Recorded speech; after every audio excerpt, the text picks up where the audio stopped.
Hello friends, ये NCERT corner for life science का platform है। आज हम इसके ऊपर ईएमआरएस पीजीटी बायोलॉजी का जो एग्ज़ाम हुआ था 16 दिसंबर को, उसके हम बायोलॉजी वाले पार्ट के क्वेश्चन का सॉल्यूशन निकालेंगे। ईएमआरएस यानी एकलव्य मॉडल रेजिडेंशियल स्कूल का जो रिक्रूटमेंट हुआ है अभी, उसमें 16 दिसंबर को पीजीटी का बायोलॉजी का पेपर हुआ था शाम के पारी में। आज उसके जो भी बायोलॉजी के जितने भी क्वेश्चन हैं उसका पार्ट हम सोल्व करेंगे। अब हम चलते हैं क्वेश्चंस के ऊपर। तो इसमें पहला क्वेश्चन है, उस कूट को चुनिए जिसमें से दोनों कथन सही हैं। Select the code where in both the statement are correct. तो इसमें स्टेटमेंट फर्स्ट दे रखा है, जायंगो प्रीपुष्प में अंडाशय अर्धवर्ती होता है। In epigynous flower the ovary is half inferior. Next चलते हैं, an inferior ovary is characteristic of an epigynous flower. अधोवर्ती अंडाशय है वो जायंगोप्रिक पुष्प की विशेषता है। नेक्स्ट है, दो जायंगी पुष्प में अंडाशय पुष्पासन पर सर्वोच्च स्थान में होता है। और डी में दे रखा है, ऊर्ध्ववर्ती अंडाशय परिजायंगी पुष्प की विशेषता है। तो इसमें पूछा है कि इसमें फ्लावर के अंदर उसकी गाइनोसियम का ना वो सिचुएशन पूछिए कि कहाँ पे गाइनोसियम है और ये कौन सा फ्लावर है इस गाइनोसियम के वेस्ट पे। तो इस क्वेश्चन में ऑप्शन नंबर 1 सही होगा, जिसमें बी और सी पार्ट सही है। जो इन्फीरियर होती है ना ओवरी, उसके अंदर एपिगाइनस फ्लावर होता है। इन्फीरियर ओवरी के अंदर जो अधोवर्ती अंडाशय होता है गाइनोसियम, उसके अंदर ओवरी होती है वो एपिगाइनस फ्लोर के अंदर इन्फीरियर ओवरी होती है, मतलब ओवरी है वो नीचे होती है और जो फ्लोर पार्ट्स है वो उसके ऊपर लगे होते हैं। थैलेमस में के ऊपर ओवरी है वो सबसे नीचे जुड़ी होती है और प्लांट पार्ट होते हैं वो उससे ऊपर जुड़े होते हैं। तो इन्फीरियर ओवरी होते हैं वो एपिगाइनस यानी अधो जायंगोप्रिक पुष्प की विशेषता होती है। और जो अधो जायंगी हाइपोगाइनस जो फ्लोर होता है उसमें अधो यानी हाइपो जो भी प्लांट पार्ट्स इसके गाइनोसियम प्लांट पार्ट्स होते हैं इसके फ्लावर के, जैसे कैलिक्स कोरोला, ये सारे नीचे लगे होते हैं। और जो ओवरी होती है वो थैलेमस के ऊपर सबसे ऊंची लगी होती है। तो सुपीरियर ओवरी है वो हाइपोगाइनस फ्लावर का करेक्टर है। तो 51 क्वेश्चन का करेक्ट आंसर होगा इसमें option number 1, only B and C. B and C only. Inferior ovary होती है वो तो एपिगाइनस फ्लोर में होती है। जो सुपीरियर ओवरी होती है वो होती है हाइपोगाइनस फ्लोर में। और हाफ इन्फीरियर ओवरी होती है वो पेरिगाइनस फ्लोर में होती है। नेक्स्ट चलते हैं स्टूडेंट 52 नंबर क्वेश्चन के ऊपर। Choose the correct set of statement या reaction with regard to C4 cycle of photosynthesis. इसमें फोटोसिंथेसिस का जो C4 साइकिल होता है ना, उसके रिएक्शंस के बारे में दे रखा है। तो इसमें ऑप्शन नंबर 1 दे रखा है, decarboxylation of C4 acid occur in bundle sheath of leaves. और इसमें दे रखा है ऑप्शन बी में, transfer of C4 acid in bundle sheath in apoplastic. Number C पे दे रखा है ऑक्जेलो एसिटिक एसिड है प्लस NADP। ये मैलेट डीहाइड्रोजनेज एंजाइम की प्रेजेंस में मैलेट और NADPH बनाते हैं। और ऑप्शन नंबर डी दे रखा है, CO2 fixation in mesophyll cell during C4 cycle is mediated by the enzyme phosphoenolpyruvate. तो इसमें ये पूछा कि ये जो रिएक्शन होती है इनमें कौन सी सही दे रखा है ऑप्शन। तो जो C4 साइकिल होता है ना, उसका डीकार्बोक्सिलेशन जो प्रोसेस होता है ना, वो बंडल शीथ के सेल्स के अंदर होता है। C4 साइकिल दो टाइप की सेल्स के अंदर होता है, एक तो मीजोफिल सेल और एक बंडल शीथ सेल होती है। तो इसका जो C4 साइकिल का एसिड का जो डीकार्बोक्सिलेशन होता है ना, वो इसमें बंडल शीथ में होता है। और जो CO2 का फिक्सेशन होता है ना, वो फास्फोइनोल पायरुवेट एंजाइम की प्रेजेंस में मीजोफिल सेल्स के अंदर होता है। तो इसमें करेक्ट ऑप्शन है वो है A+D, यानी ऑप्शन नंबर 4 इसका सही है, A+D। क्वेश्चन नंबर 52 का करेक्ट आंसर है इसमें A+D, यानी जो C4 डिकार्बोक्सिलेशन है वो बंडल शीथ में होगा और जो CO2 फिक्सेशन है वो होगा मीजोफिल सेल में फॉस्फोइनोल पायरुवेट एंजाइम की प्रेजेंस में। अब नेक्स्ट चलते हैं फ्रेंड्स 53 क्वेश्चन के ऊपर। इसमें पूछा है कि निम्न में से कौन सा विवरण पुष्प विन्यास स्पेडिक्स के संबंध में है। इसमें इनफ्लोरेसेंस दे रखी है कि स्पेडिक्स इनफ्लोरेसेंस में कौन सा सही है।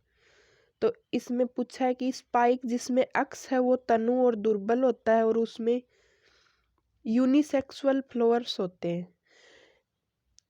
अब ऑप्शन 2 दे रखा है स्पाइक जो घने स्थूल रेकिस युक्त होते हैं और पुष्प एक या अधिक स्पेथिब्रेक्ट से आच्छादित होते हैं। नंबर 3 ऑप्शन दे रखा पुष्प विन्यास जहां वृंत युक्त पुष्प प्रत्येक स्तवर्धित रेकिस पर अग्राभिसारी रूप में होते हैं। और नंबर 4 दे रखा है स्पाइक जिसमें प्रत्येक पुष्प सतत झिल्ली युक्त ब्रेक्ट के अक्ष पर होते हैं। तो इसका जो इसमें ऑप्शन है वो 1 तो गलत हो जाएगा, क्योंकि स्पाइक जो फ्लावर्स होते हैं ना उनका जो स्पाइक होता है ना उसका जो एक्सिस होता है वो तनु और दुर्बल नहीं होता है, वो हार्ड होता है। तो इस क्वेश्चन का करेक्ट आंसर होगा spike with thick fleshy rachis with flowers covered by one or more स्पेथिब्रेक्ट। Spike जो घने स्थूल रेकिस युक्त होते हैं और पुष्प एक या अधिक स्पेथिब्रेक्ट से आच्छादित होते हैं। तो इसमें करेक्ट ऑप्शन होगा ऑप्शन नंबर 2। इसमें पोएसी फैमिली होती है ना उसका कैरेक्टर पूछा है। तो रेकिस होता है ना इसका जो फ्लावर का वो मैन एक्सिस होता है और उसके अंदर जो स्पाइक्स होते हैं वो घने और स्थूल होते हैं, यानी मतलब वो थिक और फ्लेसी भी होते हैं। और फ्लावर है वो स्पेथ है ना उसमें ज्यादा पाए जाते हैं स्पेथ ब्रेक्ट। तो क्वेश्चन नंबर 53 का ऑप्शन नंबर 2 सही होगा। अब नेक्स्ट चलते हैं क्वेश्चन 54 के ऊपर। इसमें पूछा है जो प्लांट ग्रोथ रेगुलेटर्स होते हैं ना उनका वर्क पूछा है। इसमें जो प्लांट ग्रोथ रेगुलेटर होते हैं ना उनका वर्क दे रखा है। तो उसमें करेक्ट ऑप्शन चूज करना है हमें। पादप विकास विनियामकों के प्रभाव के संबंध में नीचे 4 कथन दिए गए हैं। नीचे दिए गए विकल्पों में से उस विकल्प को चुनिए जिसमें सही कथन शामिल है। तो इसमें दे रखा है ऑक्सिन है वो promote shoot growth but at similar concentration inhibit root growth. तो इसमें पूछा है कि ऑक्सिन है ना वो शूट ग्रोथ को तो बढ़ाता है लेकिन उसी कंसंट्रेशन पे वो रूट ग्रोथ को इनहिबिट करता है। तो ये ऑप्शन हो जाएगा इसमें इसमें गलत हो जाएगा ये ऑप्शन।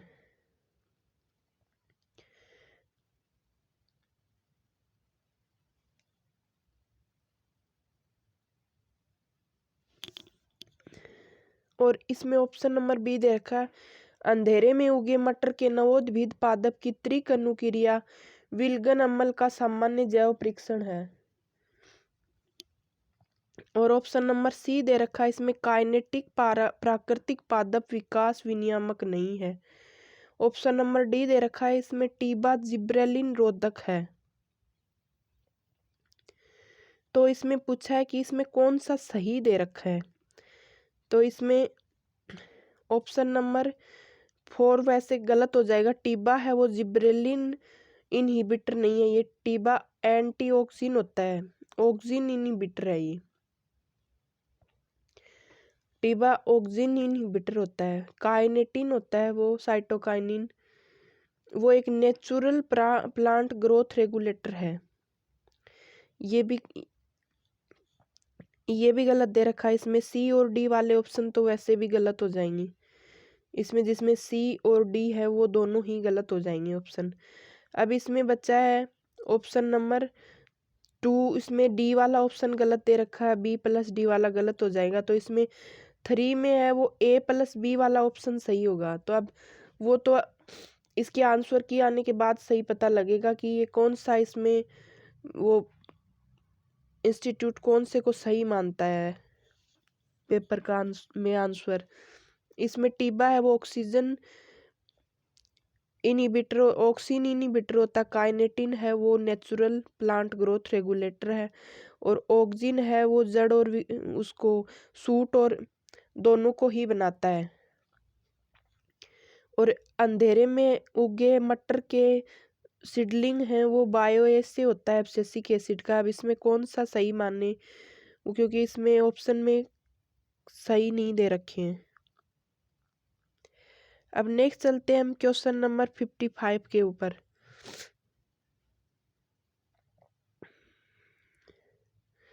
तो इसमें करेक्ट मैच करना है कॉलम को फर्स्ट से और सेकंड से। नीचे दिए गए कॉलम फर्स्ट को सेकंड को पढ़िए और उनमें से फर्स्ट और सेकंड को आपस में सुमेलित कीजिए। तो ऑप्शन 1 पे दे रखा है स्केप, उसके सामने टिनोस्पोरा दे रखा है। तो इसमें स्केप होता है वो प्याज का होता है, फ्लेसी अनियन होता है ना, उसको स्केप बोला जाता है। ऑप्शन नंबर कलम है वो दे रखा है बांस का होगा, कलम इसमें बैम्बू का होगा।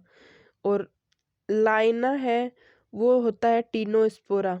और क्रीपर होती है वो ग्रास होती है। क्रीपर यानी एक ऐसे स्टेम होते हैं जो प्लांट के सारे सारे चढ़ते हैं, तो उसे उसमें होगा घास, ग्रास होता है। तो इसमें करेक्ट ऑप्शन होगा ए 3 वाला। ए स्केप होता है वो फ्लेसी अनियन होता है। बी वाला कलम होता है वो बांस होता है, बैम्बू। और सी में होता है टिनोस्पोरा, लाइना यानी टिनोस्पोरा। और क्रीपर का ऑप्शन होगा सही इसमें ग्रासेज। तो 55 का करेक्ट ऑप्शन होगा ऑप्शन नंबर 3।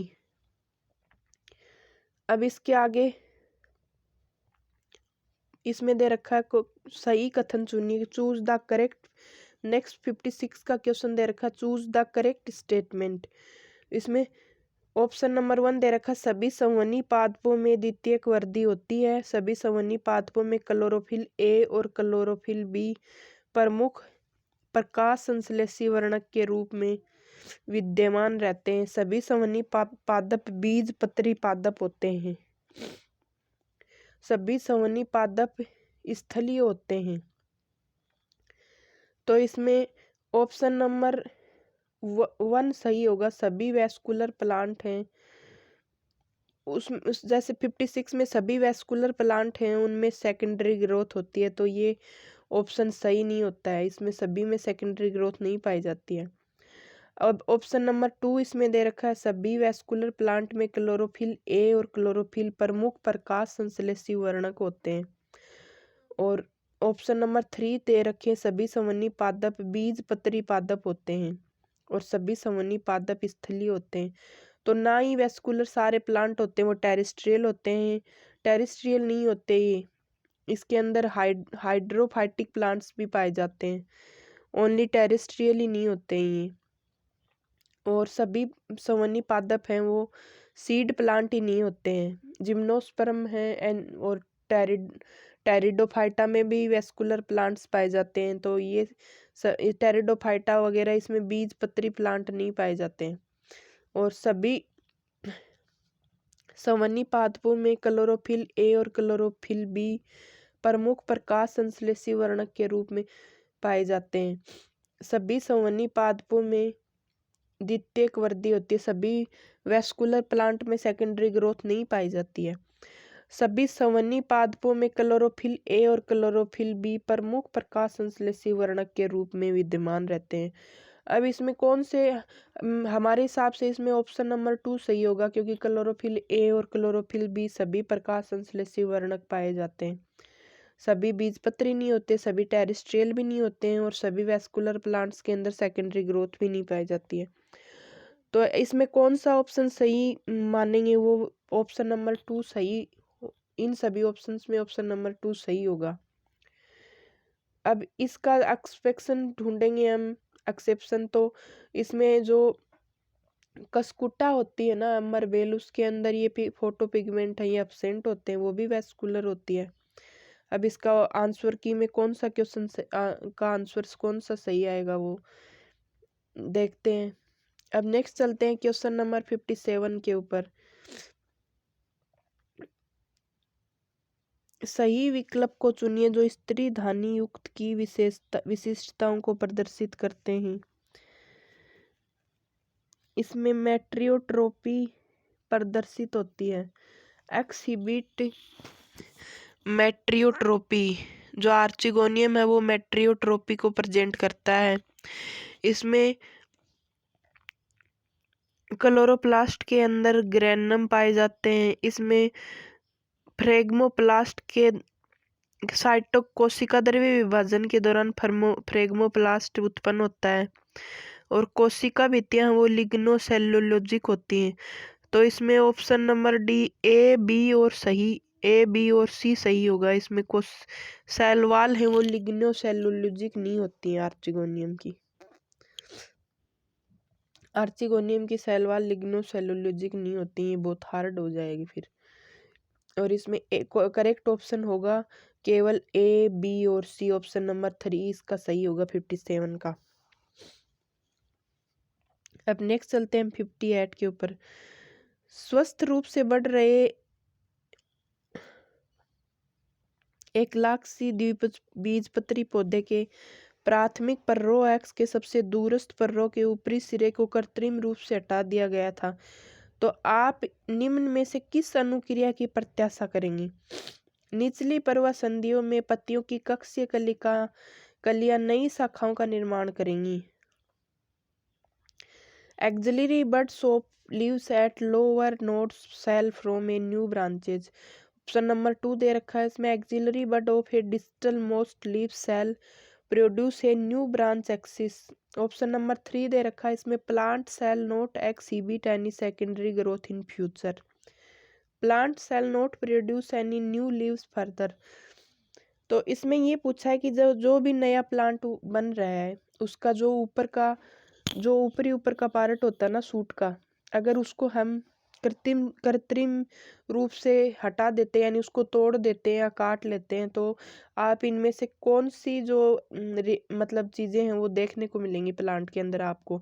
तो इसमें सेकेंडरी ग्रोथ रुक जाएगी या कोई नई पत्तियां नहीं बनेंगी, और सबसे जो दूर वाली पत्ती है उसकी एक्सिलरी बड नई ब्रांच बनाएगी या निचली पर्वसंधियों में नोड्स के अंदर न्यू ब्रांचेस बनेंगी। तो ये क्या कि जो ये इसमें ऑक्सिन हार्मोन होता है ना प्लांट ग्रोथ रेगुलेटर, उसका फंक्शन पूछा है।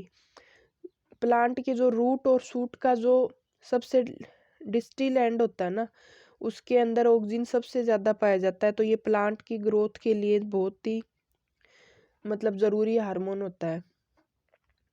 तो इसका जो हम ऊपर वाला पार्ट काट देंगे तो ऑक्सिन है वो इसकी एक्सिलरी बड के अंदर मेरिस्टेमेटिक टिश्यू ज़्यादा बनेंगी। तो एक्सिलरी बड होती है नोड्स के अंदर, तो उससे नए जो ब्रांचेज हैं वो बनेंगी इससे एक्सिलरी बड से नीचे वाली नोड्स में। तो इसका करेक्ट ऑप्शन होगा ऑप्शन नंबर 1। इसमें पूछा जो हैजिंग प्रोसेस होती है ना जो चाय के बागानों में होती है, उनमें चाय की जो ऊपर से उनके प्लांट को काट छाट देते हैं तो उनकी जो साइड वाली मेहंदी में और चाय के प्लांट में, तो साइड में प्लांट है ना वो ग्रोथ करके घना हो जाता है। तो ये इसकी निचली axillary buds of leaves at lower node shall from a new branch. तो इसमें नई ब्रांचेज साइड से बहुत ज़्यादा निकल आएंगी जब हम उसको ऊपर से तोड़ देते हैं प्लांट को, और उनमें ऑक्सिन ज़्यादा बनेगा और मेरिस्टेमेटिक टिश्यू ज़्यादा ग्रो करेगा। तो 58 का आंसर 1 सही होगा इसमें। अब नेक्स्ट चलते हैं हम 59 क्वेश्चन के ऊपर।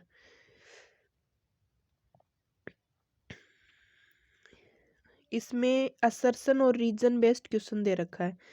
तो phyllotaxy flower induction inflorescence formation and elongation growth of vegetative axis are all variants of shoot apical meristem function. Shoot apical meristem function is a dynamic stochastic manner. इसमें पूछा कि phyllotaxy inflorescence flower का जो आने का जो induction होता है वो, और इसकी इनलोंगेशन ग्रोथ ऑफ वेजिटेटिव अक्स, ये सभी शीर्षस्थ मेरिस्टेम के कार्य हैं। शीर्षस्थ मेरिस्टेम होता है, इसमें प्लांट एनाटॉमी से रिलेटेड ये क्वेश्चन पूछा है। इसमें मेरिस्टेमेटिक जो एपिकल मेरिस्टेम है ना, उसका फंक्शन बताया गया है इसमें। तो जो एपिकल मेरिस्टेम, इसमें पत्तियों का आना, इनफ्लोरेसेंस और फ्लावर बड्स का निकलना, और वेजिटेटिव एक्सिस होती है ना, जो इसका काइक होते हैं, चारों तरफ जो ब्रांचेज वगैरह निकलती हैं, तो ये सूट एपिकल मेरिस्टेम का फंक्शन होता है। और इसमें पूछा है कि सूट एपिकल मेरिस्टेम है वो डायनेमिक और स्टोकेस्टिक मैनर होता है, यानी वो गतिकी और प्रसंभाव्य रूप में काम करता है।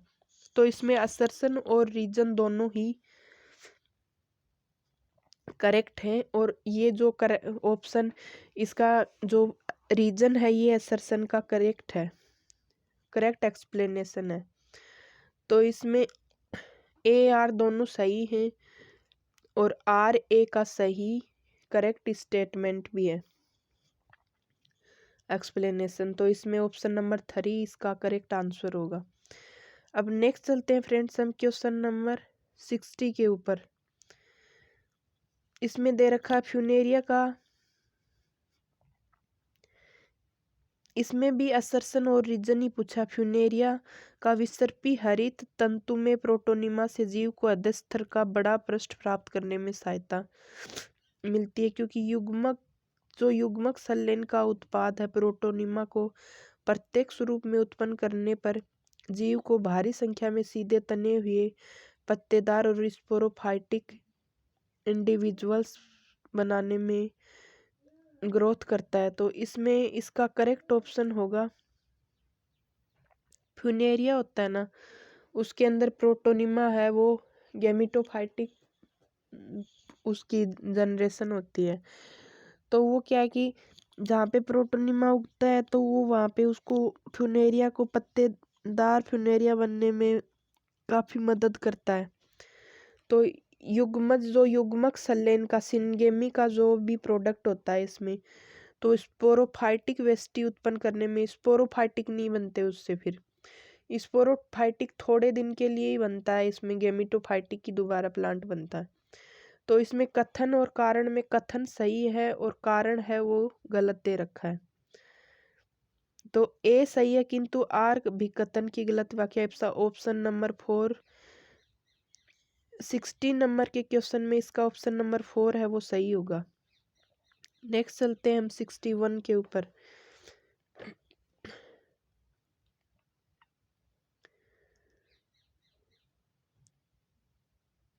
नहीं, हम इसमें क्वेश्चन नंबर 60 के अंदर दोबारा देखते हैं। फ्यूनेरिया होती है ना, वो ब्रायोफाइटा के अंदर आता है ये प्लांट, सॉरी। तो इसमें मोस होती है फ्यूनेरिया एक।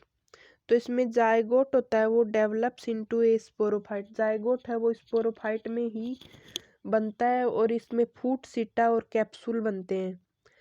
तो कैप्सूल होता है वो 2 स्पोर बनते हैं इसके अंदर, कैप्सूल के अंदर। और कैप्सूल है वो इसमें मियोसिस के थ्रू बनता है, हैप्लोइड होता है, इंडिपेंडेंट गेमिटोफाइट होता है। तो प्रोटोनिमा इसका गेमिटोफाइट होता है, और स्पोरोफाइट है ये सिनगेमी से इसका स्पोरोफाइट ही बनता है, जो फूट सीटा और कैप्सूल में डिवाइड होता है। तो इसमें कथन ए और कथन आर दोनों ही सही हैं, और इसकी करेक्ट व्याख्या भी करता है। तो इसका 60 वाले का क्वेश्चन का ऑप्शन नंबर 3 सही होगा। अब नेक्स्ट चलते हैं हम 61 के ऊपर। इसमें दे रखा है साइंटिस्ट दे रखे हैं और उनसे जुड़ी हुई इनकी कंसेप्ट दे रखी हैं। तो इसमें ऑप्शन कॉलम फर्स्ट और कॉलम सेकंड को आपस में मैच करना है। तो इसमें ऑप्शन नंबर 1 पे दे रखा है बैटसन एंड पुन्नेट, कौन से साइंटिस्ट और इन्होंने क्या किया था। नेक्स्ट ऑप्शन नंबर 2 में दे रखा सट्टन बावेरी। ऑप्शन नंबर 3 मिसेल्सन और स्टाल। माइकेलिस 4 पे माइकेलिस और मेंटेन, और 5 पे दे रखा हर्से और चेस। तो इसमें बैटसन और पुन्नेट जो साइंटिस्ट हैं उन्होंने किया था, सहलगनता को प्रमाणित करने के प्रयोग किए थे। पुन्नेट स्क्वायर पढ़ते हैं ना जेनेटिक्स और इनहेरिटेंस के, तो वो जो सहलगनता लिंकेज जो प्रोसेस थी ना, इसको प्रमाणित करने के लिए इन्होंने प्रयोग किए थे, एक्सपेरिमेंट किए थे इसको प्रूव करने के लिए। तो ऑप्शन नंबर 1 का इसमें ई सही होगा। और सट्टन और बावेरिन ने क्रोमोसोमल बेसिस ऑफ इनहेरिटेंस वंशागति का गुणसूत्रीय सिद्धांत सट्टन और बावेरिन नाम के 2 साइंटिस्ट हुए थे, उन्होंने दिया था। मिसेल्सन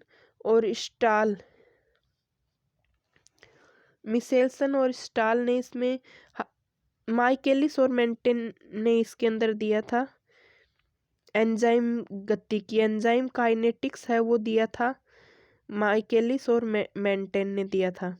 और हर्शे और चेस ने डीएनए के एविडेंस दिए थे जेनेटिक मटेरियल के रूप में। हर्शे और चेस ने डीएनए को जेनेटिक मटेरियल इन्हीं साइंटिस्ट ने प्रूव किया था। और मिसेल्सन और स्टाल है, इन्होंने semi conservative mode of replication of DNA दिया था। तो इस क्वेश्चन का करेक्ट बैटसन और पुन्नेट ने लिंकेज के लिए प्रूव किया, लिंकेज को प्रूव किया था। सट्टन और बावेरी ने क्रोमोसोमल इनहेरिटेंस दिया था। मिसेल्सन और स्टाल ने इसके semi conservative mode of replication of DNA दिया था। माइकेलिस और मेंटेनिस ने एंजाइम काइनेटिक्स को प्रूव किया था। हर्शे और चेस है, इन्होंने डीएनए को जेनेटिक मटेरियल के रूप में प्रूव किया था। तो इसका करेक्ट ऑप्शन होगा ऑप्शन नंबर 3। 61 वाले क्वेश्चन क्या होगा, करेक्ट ऑप्शन नंबर 3। नेक्स्ट चलते हैं हम क्वेश्चन नंबर 62 के ऊपर। कई प्रकार के जो रेस्टिकेशन एंजाइम होते हैं डीएनए को या तो पहचान स्थल के अंदर या उनसे दूर काटते हैं। निम्न में से कौन सा रेस्टिकेशन एंडोन्यूक्लियस है जो डीएनए लड़ी को विशेष रूप से पहचान स्थल के अंदर से काटता है? एक रेस्टिकेशन एंजाइम हम पढ़ते हैं बायोटेक्नोलॉजी के अंदर, तो बायोटेक्नोलॉजी में रेस्टिकेशन एंजाइम है ना, ये कौन से, ये तो या तो इसको पहचान स्थल से अंदर काटते हैं या उनसे दूर काटते हैं। लेकिन ऐसा कौन सा एंडोन्यूक्लियस है जो इसको स्पेसिफिक साइट से काटता है, स्पेसिफिक डीएनए स्ट्रैंड को स्पेसिफिक रिकॉग्निशन साइट के काटता है, मतलब इसको जहाँ से काटना होता है वहीं से इसको कट लगाता है। तो ये कौन सा टाइप होता है एंडोन्यूक्लियस का? तो 62 नंबर का क्वेश्चन है, इसमें होंगे ऑप्शन नंबर 2, केवल टाइप 2 रेस्ट्रिक्शन एंजाइम होता है, वो इसको सिर्फ पहचान स्थल के अंदर से ही काटता है। तो 62 नंबर के क्वेश्चन का ऑप्शन नंबर 1 सही होगा, केवल टाइप 2 एंडोन्यूक्लियस होता है रेस्ट्रिक्शन जो इसको पहचान स्थल से ही काटता है। अब नेक्स्ट चलते हैं हम क्वेश्चन नंबर 63 के ऊपर। इसमें कौन सा सेल ऑर्गेनेल है जो जिसमें न्यूक्लिक एसिड नहीं पाया जाता? तो न्यूक्लिक एसिड क्लोरोप्लास्ट में भी पाया जाता है, माइटोकॉन्ड्रिया में भी पाया जाता है और राइबोसोम में भी पाया जाता है। तो इसका करेक्ट ऑप्शन होगा लाइसोसोम। जो लाइसोसोम ऑर्गन होता है ना, इसके अंदर हाइड्रोलाइटिक एंजाइम पाए जाते हैं और ये कोशिका का लयनकारी ऑर्गेनेल होता है, यानी कोशिका की जो भी चीज़ें अनवांटेड चीज़ें होती हैं कोशिका सेल के अंदर, वो इनको डाइजेस्ट करता है।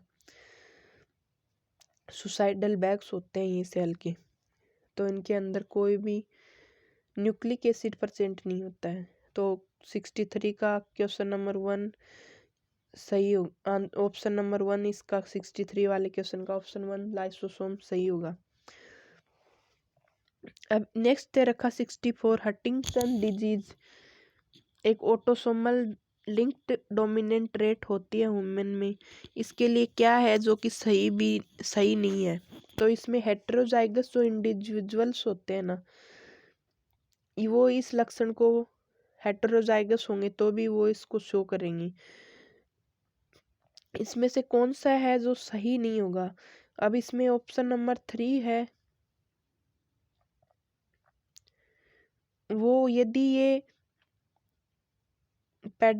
इनहेरिटेड वंशागत होती ना, तो ये अगली पीढ़ी में भी ये दिखाई देती। इसमें पुरुष और महिला दोनों को ये प्रभावित कर सकता है। और इसमें ये इसका करेक्ट ऑप्शन होगा, इसमें किसी व्यक्ति के हंटिंगटन जीन के लिए समयुग्मी होने की स्थिति के लिए उसके जनकों में से केवल किसी एक का बीमारी से प्रभावित होना निश्चित होगा। नहीं, इसमें दोनों ये विषम युग्मजी होना है जरूरी होता है, इसके लिए समयुग्मजी होना जरूरी नहीं होता है इसके लिए। तो इसमें करेक्ट ऑप्शन होगा ऑप्शन नंबर 2। 64 का करेक्ट ऑप्शन होगा ऑप्शन नंबर 2। हंटिंगटन जीन के लिए विषम युग्मजी होना चाहिए, न कि समयुग्मजी होना चाहिए। अब नेक्स्ट चलते हैं हम क्वेश्चन नंबर 65 के ऊपर। जब लाल पुष्प वाले मिराबिलिस जलापा पादप का संकरण एक सफेद पुष्प वाले पादप के साथ कराया जाता है तो संतति पादपों में केवल गुलाबी पुष्प आते हैं। तो निम्न में से कौन सा है जो इस तथ्य को प्रयोग को प्रमाण को सही व्याख्या करता है? तो इसका कंप्लीट आंसर होगा इनकम्प्लीट डोमिनेंस, यानी ऑप्शन नंबर 1 सही होगा इसका। जब लाल पुष्प और सफेद पुष्प दोनों को हम इनका क्रॉस करवाते हैं तो एक पिंक पुष्प आते हैं। मिराबिलिस जलापा एक प्लांट होता है उसके अंदर। तो ये कोई सा भी इसमें जो रेड फ्लावर होते हैं उसका भी डोमिनेंट कैरेक्टर नहीं आता, इसमें पूरी तरह से प्रभावी नहीं होता। तो ये इनकम्प्लीट डोमिनेंस का एक वो एक्सपेरिमेंट होता है। तो ये इनकम्प्लीट डोमिनेंस होती है इसके अंदर, जब नए दो वैरायटी होती हैं और तीसरी वैरायटी सामने आती है तो ये इनकम्प्लीट डोमिनेंस होते हैं। तो दोनों ही वैरायटी इसमें डोमिनेंट सी दिखाती हैं अपनी। तो ये इनकम्प्लीट डोमिनेंस का एग्जाम्पल होता है मिराबिलिस जलापा। अब नेक्स्ट चलते हैं हम क्वेश्चन नंबर 66 के ऊपर। जब सफेद आंखों वाली मादा ड्रोसोफिला, इसमें एक्स है वो लिंक्ड ट्रैक्ट होते हैं। जब संकरण प्रभावी लाल आंखों वाले नर के साथ कराया जाता है तो F1 संतति में इन लक्षणों की क्या संभावनाएं होंगी? तो इसके अंदर इसका करेक्ट ऑप्शन होगा सभी F1 नर हैं वो संतति लाल आंखों वाली तथा मादा संतति हैं वो सफेद आंखों वाली होंगी, क्योंकि सफेद आंखों वाली में एक्स लिंक्ड ट्रेट है ये। और इसके नर होते हैं वो इसमें प्रभावी लाल आंखों वाले होते हैं। तो इसमें मेल कैरेक्टर है वो भी डोमिनेंट होता है और इसमें फीमेल कैरेक्टर है वो भी डोमिनेंट होता है। तो ये जीन है, ये दोनों ही जीन अपना प्रभाव दिखाती हैं। तो इसमें नर हैं मेल हैं वो तो सभी लाल आंखों वाले होंगे और जो फीमेल है वो सभी सफेद आंखों वाली होंगी। तो क्वेश्चन नंबर 66 का ऑप्शन नंबर 4 सही होगा। अब नेक्स्ट चलते हैं फ्रेंड्स हम क्वेश्चन नंबर 67 के ऊपर। निम्न में से कौन सा एग्जाम्पल है जो ट्राइसोमी का नहीं है? इसमें कौन सा एग्जाम्पल है जो ट्राइसोमी का नहीं है? तो इसमें पटाऊ सिंड्रोम और एडवर्ड सिंड्रोम है, ये तो होंगे इसमें ट्राइसोमी के। ट्राइसोमी 13 होती है वो तो पटाऊ सिंड्रोम होती है। ट्राइसोमी जो 18 होती है वो एडवर्ड सिंड्रोम होती है। और टर्नर सिंड्रोम होता है ना, वो फीमेल का एक्स लिंक्ड कैरेक्टर होता है। ये इसका ऑटोसोमल डिजीज नहीं होती है, sex link character Turner syndrome वाली होती है ये ट्राइसोमी का नहीं होता ये एग्जाम्पल। तो इसमें 67 के ऑप्शन में इसका करेक्ट आंसर होगा ऑप्शन नंबर 2। इसमें ट्राइसोमी का उदाहरण है ना वो टर्नर सिंड्रोम नहीं है इसमें। अब नेक्स्ट चलते हैं। यदि कोई लक्षण 3 अथवा अधिक जीन द्वारा प्रभावित होता है तो इन सभी 3 अथवा अधिक जीनों के विषम युग्मजी के आपस में संकरण होने की स्थिति में जो संतति उत्पन्न होगी उसे निम्न में से किस ग्राफ द्वारा निरूपित किया जाएगा? तो इसमें ऑप्शन ये जो इसमें क्वेश्चन पूछा है ये हमें पूछा है ट्राई हाइब्रिड क्रॉस में पॉलीप्लॉइडी का। तो इसमें इसका करेक्ट ऑप्शन होगा इसमें ऑप्शन नंबर 4 में। ऑप्शन नंबर 4 इसका 68 का क्वेश्चन का ऑप्शन नंबर 4 इसका सही आंसर होगा। अब नेक्स्ट चलते हैं हम 69 के क्वेश्चन के ऊपर। निम्न कथनों को पढ़िए और उनके नीचे दिए गए विकल्पों में से सही उत्तर का चयन कीजिए। तो निडेरियन जो जो प्राणी होते हैं उनके केंद्रीय अक्ष से दो हिस्सों में काटा जाएगा तो उनका शरीर दर्पण प्रतिबिंब में विभाजित होगा। तो ये सही नहीं होता। निडेरियन जो सिलेंट्रेटा, ये हमें पूछा है एनिमल किंगडम से ये क्वेश्चन, तो सिलेंट्रेटा के अंदर है वो, ये नहीं सेंट्रल एक्सिस से काटेंगे तो वो दर्पण प्रतिबिंब में डिवाइड नहीं होते हैं। और इसमें ऑप्शन नंबर सी में गैस्ट्रोडर्मिस में कीप कोशिकाएं पाई जाती हैं, तो इसके अंदर जो सिनोसाइटिक सेल्स होती है ना, वो इसका नहीं, पोरीफेरा का कैरेक्टर होता है। तो इसमें ऑप्शन नंबर बी सही होगा। अधिकतर निडेरियन प्राणी ट्रिप्लोब्लास्टिक होते हैं। निडेरियन जो सिलेंट्रेट्स जो एनिमल्स होते हैं ना, वो इसमें ट्रिप्लोब्लास्टिक पाए जाते हैं। तो इसमें ऑप्शन नंबर 1 सही होगा इसका। 69 में ऑप्शन नंबर 1 सही होगा इसका आंसर। 70 नंबर के क्वेश्चन में हम देखते हैं, निम्न में से सही की पहचान कर उनके नीचे दिए गए कूट में से सही उत्तर चुने। ऑप्शन नंबर ए दे रखा है, मेंढक के मैक्सिलरी दांत हैं वो समदंती और द्विबार दंती होते हैं। मेंढक के हृदय का साइनस वेनोसस दाहिने आलिंद में खुलता है। मेंढक में 10 जोड़ी कपालीय तंत्रिकाएं पाई जाती हैं। तो मेंढक के जो टीथ होते हैं ना, वो होमोडायोंट एंड पॉलीडाइफोडोंट होते हैं। यानी वो होमोडांट यानी एक जैसे ही होते हैं, सारे दांत होते हैं। वो पॉलीफाइडोंट होते हैं, एक बार नहीं आते, वो बार बार आते हैं टूट के। तो इसका ऑप्शन नंबर ए गलत हो जाएगा। मेंढक का जो साइनस वेनोसस है वो दाहिने आलिंद में खुलता है। तो मेंढक का जो साइनस वेनोसस है वो राइट ओरिकल में ही खुलता है। और मेंढक के अंदर 10 पेयर्स ऑफ क्रेनियल नर्व ही पाए जाते हैं। इसको 70 नंबर के क्वेश्चन का बी और सी सही आंसर होगा, यानी ऑप्शन नंबर 4। 70 नंबर के क्वेश्चन का ऑप्शन नंबर 4 सही होगा इसमें। अब आगे हमें पूछा क्वेश्चन नंबर 72, निम्न में से कौन सा एंजाइम पैतृक डीएनए कुंडली के प्रतिकृति दिशाक से पहले डीएनए को काट कर घुमा देता है? तो इसका करेक्ट ऑप्शन होगा हेलिकेज। हेलिकेज एंजाइम होता है जो डीएनए को काट के उसको घुमा देता है। तो 72 का क्वेश्चन का करेक्ट ऑप्शन होगा ऑप्शन नंबर 3। अब नीचे लिखा है कि कौन सा समवर्ती अंग का एक उदाहरण नहीं है?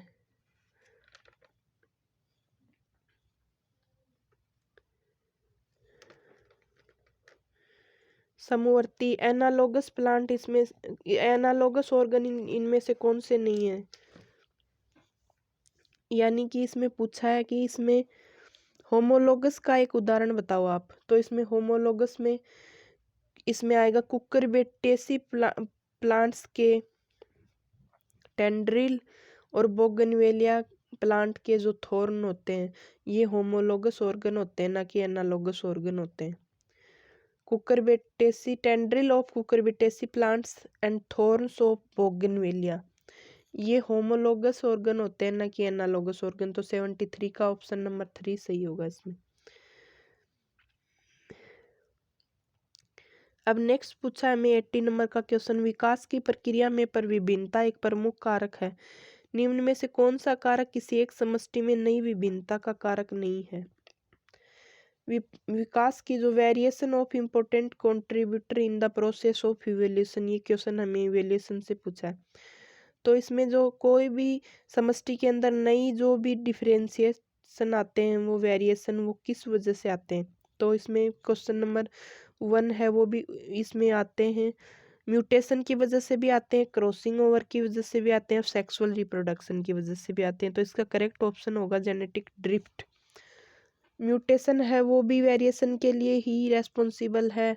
क्रॉसिंग ओवर है, इसमें भी म्यूटेशन होता है। क्रॉसिंग ओवर में भी दो ट्रेट्स के बीच में नए नए जो कैरेक्टर होते हैं वो बनते हैं। और जो सेक्सुअल रिप्रोडक्शन है उसमें भी क्रॉसिंग ओवर वगैरह होते हैं। तो ये जो करेक्ट ऑप्शन होगा इसका जेनेटिक ड्रिफ्ट होगा, ऑप्शन नंबर 2 सही होगा 80 का।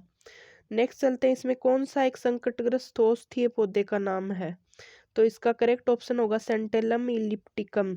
सेंटिलम यानी जो चंदन होता है ना, चंदन का पेड़, वो एक संकटग्रस्त एंडेंजर्ड मेडिसिन प्लांट है। अब नेक्स्ट चलते हैं हम 82 नंबर के क्वेश्चन के ऊपर। निम्न में से कौन सा एक ऐसा प्रोडक्ट है जो आरडीएनए टेक्नोलॉजी से नहीं बनता है? आरडीएनए टेक्नोलॉजी के प्रोडक्ट पूछे, इसमें बायोटेक से रिलेटेड ये क्वेश्चन आया इसमें। तो इसमें monoclonal antibody option 1, option B humulin, option C terramycin, option 3 D streptokinase. तो इसमें मोनोक्लोनल एंटीबॉडी, ह्यूम्योलिन और स्ट्रेप्टोकाइनज ये तीनों आरडीएनए टेक्नोलॉजी से बने हैं। और टेरामाइसिन होता है वो फर्मेंटेशन से बनती है, ना कि आरडीएनए टेक्नोलॉजी से। तो इसमें करेक्ट ऑप्शन होगा ऑप्शन नंबर सी। इसमें करेक्ट ऑप्शन होगा ऑप्शन नंबर सी यानी 4। इसका करेक्ट ऑप्शन होगा 4 नंबर का ऑप्शन, उपरोक्त में से केवल सी। नेक्स्ट चलते हैं क्वेश्चन नंबर 84 के ऊपर।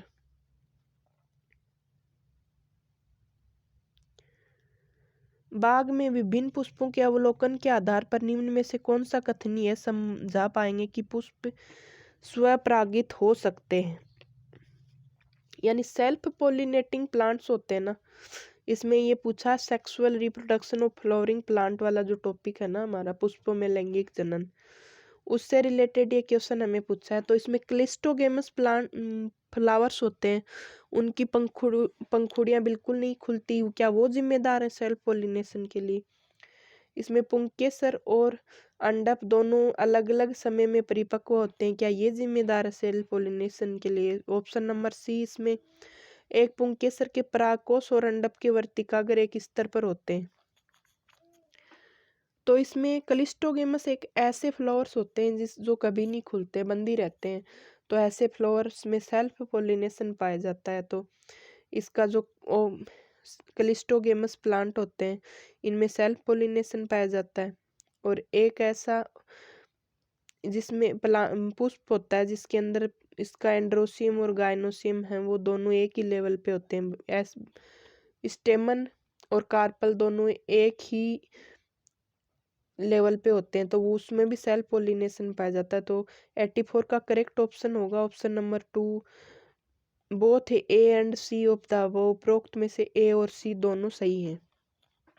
अब नेक्स्ट चलते हैं फ्रेंड्स हम क्वेश्चन नंबर 87 के ऊपर। संयोजी उत्तक के लिए निम्न में से कौन से कथन सही हैं? तो ऑप्शन नंबर ए इसमें पूछा है, परायीय कोशिकाओं द्वारा उत्पादित बाह्य कोशिकीय पदार्थों के कार्य करते हैं। सभी संयोजी उत्तक लचीले नहीं होते हैं। विभिन्न प्रकार के संयोजी उत्तक संरचनात्मक और क्रियात्मक रूप से समान होते हैं। तो इसमें ऑप्शन ए दे रखा है, ये सब इसमें ऑप्शन ए और बी दोनों ही सही होंगे। ये बाह्य कोशिकीय पदार्थों के रूप में भी कार्य करते हैं और ये सभी लचीले भी नहीं होते। कनेक्टिव टिश्यू हार्ड भी होते हैं। इसमें हमारी जो बोन्स होते हैं वो कनेक्टिव टिश्यू ही होते हैं, तो ये हार्ड भी होते हैं, सभी इलास्टिक ही नहीं होते ये। और इसमें लिक्विड भी होते हैं ये टिश्यू। तो इस फंक्शनल और कनेक्टिव टिश्यू स्ट्रक्चरली और फंक्शनली सिमिलर होते हैं, तो ये ऑप्शन इसमें सही नहीं है। स्ट्रक्चरली और फंक्शनली दोनों रूप से ये अलग अलग भी होते हैं। तो करेक्ट ऑप्शन इसमें होगा ऑप्शन नंबर ए और बी। 87 का ऑप्शन नंबर होगा 3 वाला सही होगा। अब नेक्स्ट दे रखा है इसमें, व्यवहारिक उपयोग की दृष्टि से वाहित मल उपचार की समझ है तो निम्न में से कौन सी अवधारणाएं महत्वपूर्ण हैं? जो हम किसी भी सीवेज ट्रीटमेंट जब करते हैं तो हमें कौन कौन से इम्प्लीमेंटेशन होते हैं जो हम हमारे लिए इम्पोर्टेंट हैं? तो इसमें रोल ऑफ माइक्रोब्स, इसमें ऑप्शन ए में सूक्ष्म जीवों की भूमिका का हमें नॉलेज होना चाहिए। बायोलॉजिकल ऑक्सीजन डिमांड का भी हमें अंडरस्टैंडिंग होनी चाहिए। और क्लासिफिकेशन ऑफ माइक्रो ऑर्गेनिज्म का भी हमें पता होना चाहिए। तो इसका तीनों ही ऑप्शन इसके लिए करेक्ट हैं। उपरोक्त में से तीनों हमें माइक्रोब्स की जो इम्पोर्टेंस होती है वो भी पता होनी चाहिए, बायोलॉजिकल ऑक्सीजन डिमांड की भी हमें अंडरस्टैंडिंग होनी चाहिए इसमें। और माइक्रो ऑर्गेनिज्म है उनका क्लासिफिकेशन भी हमें पता होना चाहिए। तो इसमें तीनों ही सही हैं इसके ऑप्शन। अब इसमें क्वेश्चन दे रखा है 89 का, वैज्ञानिकों का अवलोकन है कि कुछ जीवाणु सल्फर युक्त वातावरण में विकसित हो सकते हैं और कुछ प्रकाश संश्लेषण की क्रिया भी करते हैं। ये जीवाणु H2S का खंडन करके सल्फर मुक्त करते हैं। अब कारण दे रखा है इसमें, उपरोक्त अभिकथन यह प्रमाण देता है कि हरे पादपों में प्रकाश संश्लेषण की क्रिया के समय जब जल टूटता है तो ऑक्सीजन मुक्त होती है। हाँ, तो ये इसमें अब असर्शन और रीजन दोनों ही करेक्ट हैं और इसकी ये सही व्याख्या भी करती है। तो इसमें ये साइंटिस्ट ने ये प्रूव किया है कि जो सल्फर बैक्टीरिया होते हैं जब उनके अंदर H2S टूटता है फोटोसिंथेसिस के दौरान, तो ये सल्फर को मुक्त करता है। तो इसमें जब ये ऑक्सीजन फ्री होती है ग्रीन प्लांट्स के अंदर, तो ये जल के टूटने से बनती है। इसका सबसे बड़ा प्रूव है। तो इस करेक्ट ऑप्शन इसका आंसर का सही क्वेश्चन का होगा ऑप्शन नंबर 3 AR, दोनों ही सही हैं और ये इसकी व्याख्या भी सही है 89 की। अब नेक्स्ट चलते हैं हम क्वेश्चन नंबर 93 के ऊपर, सबसे छोटी कोशिका किस जीव की होती है? सबसे छोटी कोशिका है वो PPLO होती है, ऑप्शन नंबर 4 इसका सही है। प्लूरोनिमोनिया लाइक ऑर्गेनिज्म, ये माइकोप्लाज्मा के अंदर रहते हैं। माइकोप्लाज्मा का ही दूसरा नाम है ये सबसे छोटा ऑर्गेनिज्म होता है। अब नेक्स्ट चलते हैं 94 के अंदर क्वेश्चन के अंदर, कोलेजन जानवरों में सबसे प्रचुर मात्रा में पाई जाने वाली प्रोटीन है, रूबिस्को पौधों में सबसे प्रचुर मात्रा में पाई जाने वाली प्रोटीन है,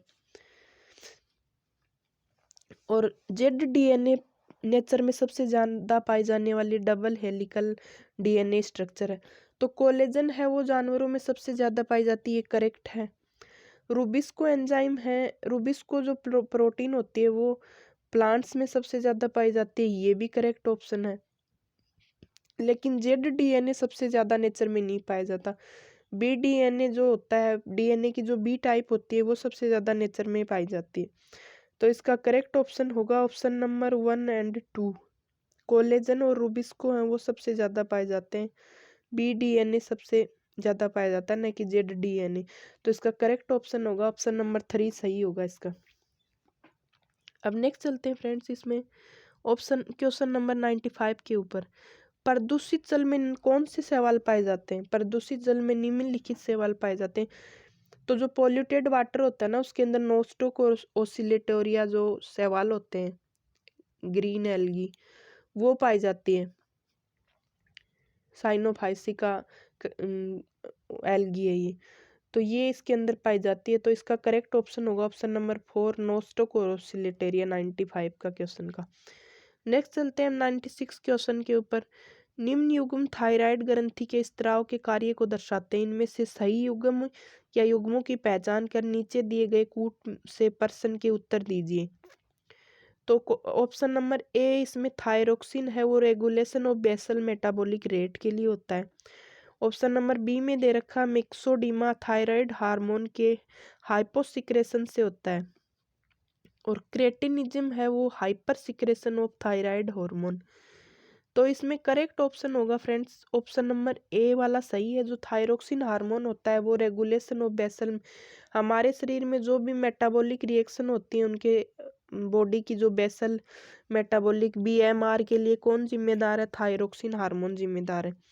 अब नेक्स्ट है इसमें ऑप्शन नंबर बी, मिक्सिडिमा डिजीज होती है वो थायराइड हार्मोन की कमी से होती है। तो मिक्सिडिमा जो डिजीज होती है वो एडल्ट होते हैं ना उनके अंदर जो ज्यादा हो जाता है जब थायरोक्सिन हार्मोन, तो कमी हो जाती है, तो उसकी वजह से मिक्सिडिमा होती है। अब जो क्रेटिनिज्म होता है ना वो थायराइड हार्मोन के हाइपर सिक्रेशन से नहीं होता, ये कमी से होता है और बच्चों में पाया जाता है क्रेटिनिज्म। बच्चे जब बच्चों में प्रेगनेंसी के टाइम पे थायरोक्सिन हार्मोन की कमी हो जाती है तो वो बच्चा मंद बुद्धि पैदा होता है और इसे क्रेटिनिज्म बोलते हैं। तो ये न कि हाइपर सिक्रेशन की वजह से होता है, ये हाइपो सिक्रेशन की वजह से होता है। तो 96 का करेक्ट ऑप्शन होगा option number A and B. Option number 96 का होगा 4 सही होगा, option number A and B. 96 का ऑप्शन नंबर 4 करेक्ट ऑप्शन होगा सही। अब नेक्स्ट दे रखा है इसमें सही युग्मों का मिलान करें। तो ये बहुत ही इजी क्वेश्चन था, सभी ने शायद सही किया होगा इस क्वेश्चन को। तो इसमें कूल है यानी फैमिली है वो दे रखा है ऑप्शन नंबर 2 सोलेनेसी होती है फैमिली। किंगडम है वो प्लांट, दो ही किंगडम होते हैं, प्लांटी और एनिमेलिया, तो प्लांटी किंगडम होगा। ऑर्डर होता है जिसके आगे एल्स लगता है ऑर्डर के आगे, तो पोलीमोनियल्स इसका ऑर्डर हो गया। स्पीसीज इसकी हो गई लाइकोपर्सिकम और जीनस हो गया सोलेनम। सोलेनम जीनस हो गया, स्पीसीज लाइकोपर्सिकम हो गई। तो इसका करेक्ट ऑप्शन होगा 97 का 3। नेक्स्ट चलते हैं 98 नंबर के क्वेश्चन के ऊपर। Inulin is a fructose polymer. Inulin है वो फ्रुक्टोज का पॉलीमर है। स्टार्च है वो प्लांट में ऊर्जा के भंडार गृह के रूप में प्रेजेंट होता है। सेलुलोज है वो सुक्रोज का बहुलक होता है। और काइटिन है वो एक विषम बहुलक होता है। तो विषम बहुलक इसमें हेटेरोपॉलीमर के अंदर क्या होता है, इसमें दो टाइप के पॉलीमर पाए जाते हैं। तो इसमें करेक्ट ऑप्शन नंबर 1 है वो करेक्ट है। इनुलिन है वो फ्रुक्टोज का ही पॉलीमर होता है। ऑप्शन नंबर 2 इसमें दे रखा है स्टार्च है वो प्लांट के अंदर एनर्जी हाउस के रूप में, स्टोर हाउस के रूप में, तो स्टार्च होती है वो प्लांट्स की एनर्जी स्टोर स्टार्च के रूप में ही होती है। सेलुलोज है वो सुक्रोज का बहुलक नहीं होता। सेलुलोज है वो इसका ग्लूकोज का बहुलक होता है जो मोनोसेकेराइड का होता है, जबकि सुक्रोज होता है वो डाइसेकेराइड होता है। तो इसमें ऑप्शन नंबर 3 गलत है। काइटिन है वो हेटेरोपॉलीमर नहीं होता, होमोपॉलीमर होता है काइटिन। एन ग्लूकोसाइड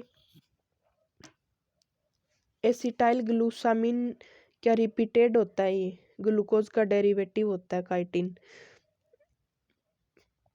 तो इसमें ऑप्शन नंबर 1 और 2 हैं वो सही हैं। तो 98 का क्वेश्चन का ऑप्शन नंबर 3 सही होगा। 1 एंड 2 इज द नहीं, इसमें गलत पूछा है। 98 में गलत कौन से दे रखे हैं, तो 3 एंड 4 है।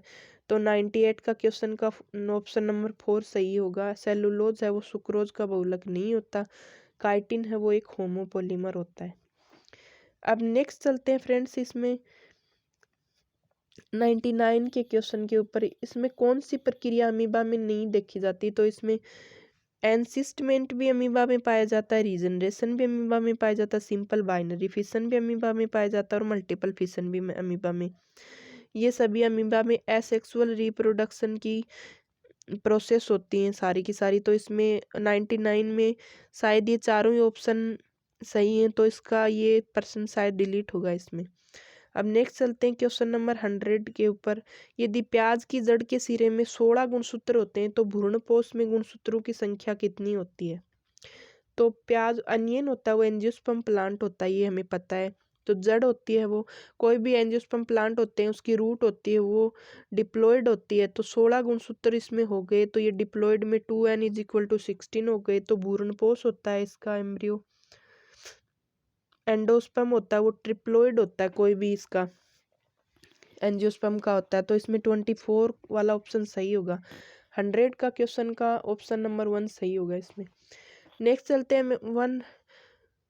101 के क्वेश्चन के ऊपर। किसी जीव और उसके पारिस्थितिक निके का सही उदाहरण है गिद्ध और घना जंगल, एफिड और पादप मूल, मरुस्थली टीडा और मरुस्थल, वैलिसिनेरिया और तालाब। इसमें करेक्ट ऑप्शन होगा वैलिसिनेरिया है वो पौंड के अंदर ही पाया जाता है। और नेक्स्ट चलते हैं क्वेश्चन नंबर 102 के ऊपर। कौन सा यौन संचारित संक्रमण उसके रोगजनक के साथ सही सुमेलित है। इरिथ्राइटिस, एंटामीबा जिंजीवेलिस, सुजाकलिस, मैनिया डोनिवेनी, एड्स, बेसिलस एंथ्रेसिस। तो ये सारे ऑप्शन गलत हैं। इसका ऑप्शन नंबर 4 सिफिलिस होता है वो ट्रपिनेमा पैलिडम बैक्टीरिया से होता है। सिफिलिस एसटीडी होती है ना, वो ट्रेपिनोमा पैलिडम से होती है। नेक्स्ट चलते हैं क्वेश्चन नंबर 103 के ऊपर। Acrosome reaction is triggered by. Acrosome जो रिएक्शन होती है वो किससे होती है, तो इसका करेक्ट ऑप्शन होगा ऑप्शन नंबर 2 शुक्राणु में influx of sodium ions in sperm. Sperm के अंदर जो सोडियम आयन का इनफ्लक्स होता है उससे एक्रोसोम रिएक्शन है वो ट्रिगर होती है। नेक्स्ट चलते हैं क्वेश्चन नंबर 104 के अंदर। इसमें ई कोलाई होता है, उसका अंदर इसका रिप्रोडक्शन पूछा है। तो ई कोलाई है वो 20 मिनट के बाद विभाजित होता है। तो 1 × 10⁵ सेल वाले या अगर कल्चर मीडिया को 37 डिग्री सेल्सियस टेम्परेचर पर 100 मिनट के लिए हीटेड किया जाता है तो कितनी सेल्स है ना इसमें बनेंगी। तो इसका करेक्ट ऑप्शन होगा 32 × 10⁵।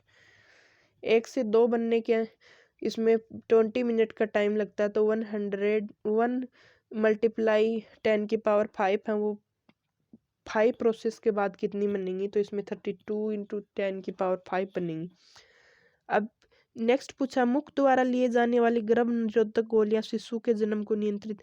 ओरल जो कंट्रासेप्टिव पिल होती हैं वो क्या क्या उनसे होता है जिससे वो बर्थ कंट्रोल करती हैं। तो इसमें प्रिवेंटिंग ओव्यूलेशन, तो ये ओव्यूलेशन को रोक के और बर्थ कंट्रोल करती हैं।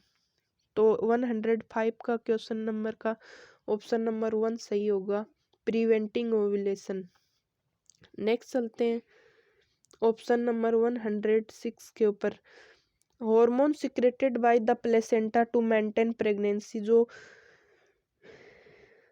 प्रेगनेंसी को जो भी प्लेसेंटा होती है ना, बच्चे की अपरा होती है प्रेगनेंसी, तो वो प्रेगनेंसी को बनाए रखने के लिए उससे कौन से हार्मोन निकलते हैं। तो ये एंडोक्राइन ग्लैंड की तरह फंक्शन करती है जो प्लेसेंटा होती है। तो उनसे कौन से हार्मोन हैं वो प्रेगनेंसी को मेंटेन रखते हैं। तो इसमें HCG, human chorionic gonadotropin hormone और human placental lactogen hormone, progesterone और एस्ट्रोजन।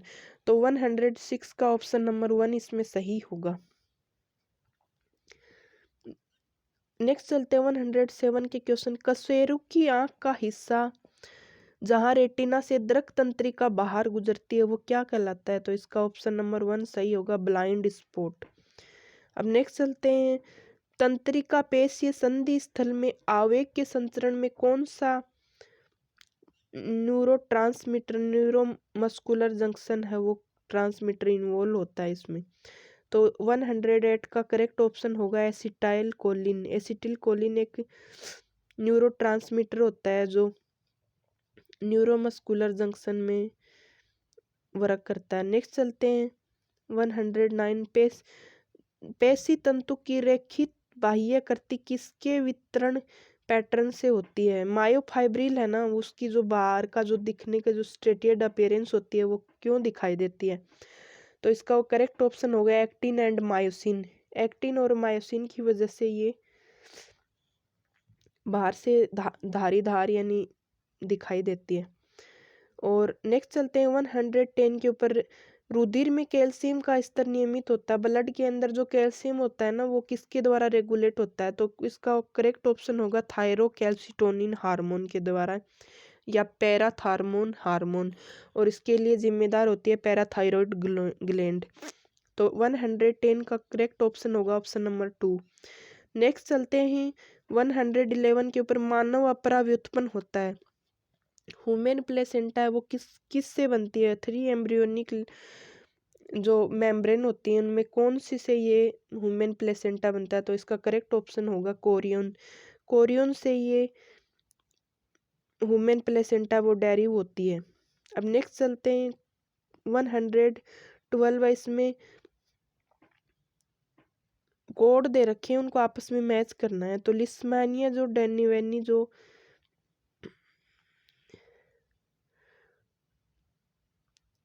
इसमें वेक्टर दे रखे हैं और एक साइड में इनसे जुड़ी हुई डिजीज दे रखी है, इनको आपस में मैच करता है।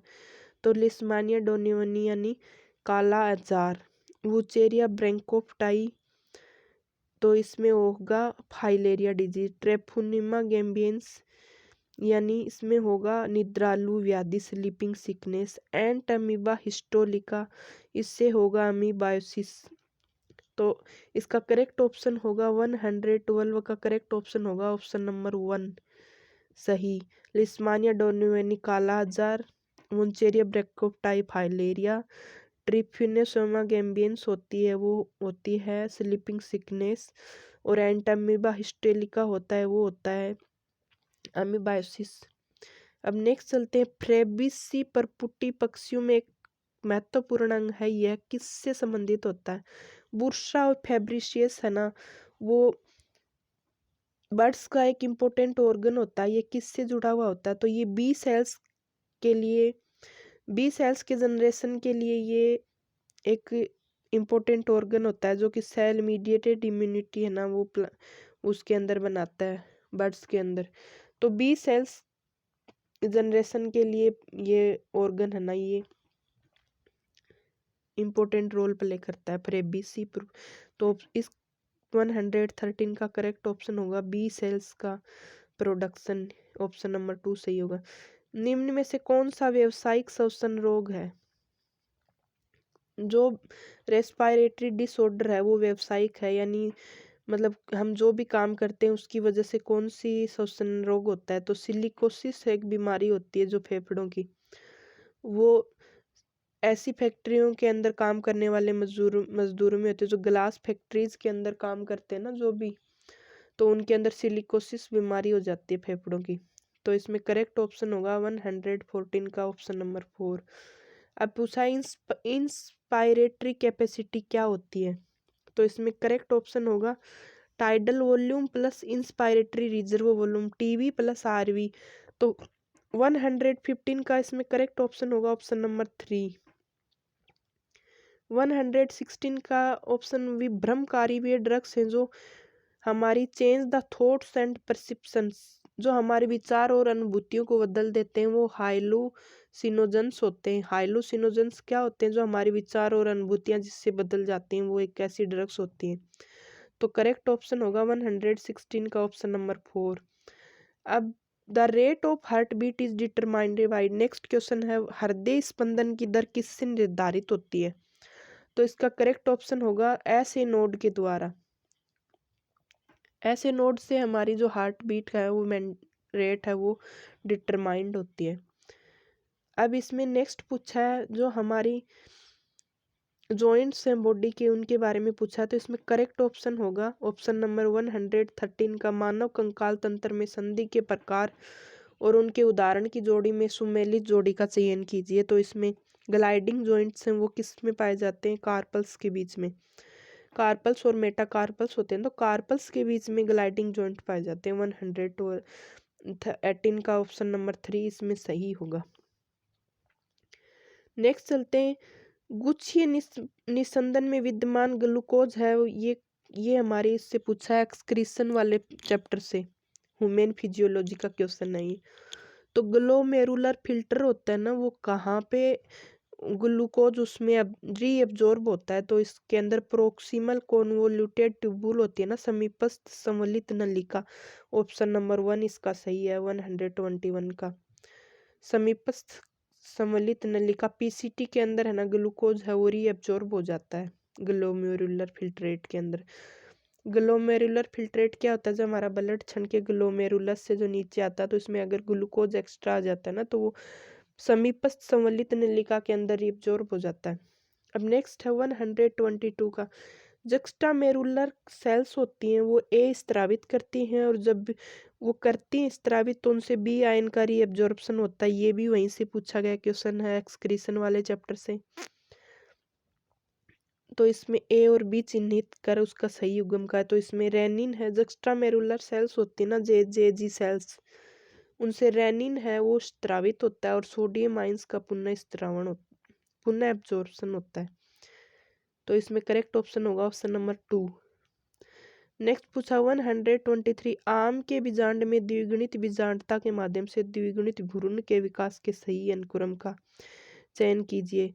तो इसमें न्यूसिलस से आर्किस्पोरियम बनता है, आर्किस्पोरियम से मेगा मदर सेल बनती है, उससे एम्ब्रियो सेक बनता है, और उससे डिप्लॉयड एम्ब्रियो बनता है। तो 123 का ऑप्शन नंबर 4 इसमें सही होगा। नेक्स्ट चलते हैं 127 के ऊपर, टाइलोसिस है सेकेंडरी जाइलम के अंदर, टाइलोसिस वाला कौन, जब भी हम टाइलोसिस को रिप्रेजेंट करते हैं तो इसमें किस कास्ट का चयन करेंगे हम? कौन सी वुड है वो हम चूज करेंगे सेकेंडरी जाइलम की? तो जिसमें जो नॉन पोरस होते हैं ना, जिसमें रंध्र नहीं होते हैं, वो हम चूज करेंगे इसके अंदर। तो 127 का करेक्ट ऑप्शन होगा ऑप्शन नंबर 2। अब नेक्स्ट दे रखा है मैं 128 नंबर का क्वेश्चन, साइंटिस्ट और उनकी डिस्कवरीज के बारे में पूछा है। तो इसमें JB van Helmont, Stephen Hales, Engelmann सेक्स। तो स्टीफन ये प्लांट फिजियोलॉजी से रिलेटेड साइंटिस्ट जिसमें पूछे तो स्टीफन हेल्स होते हैं।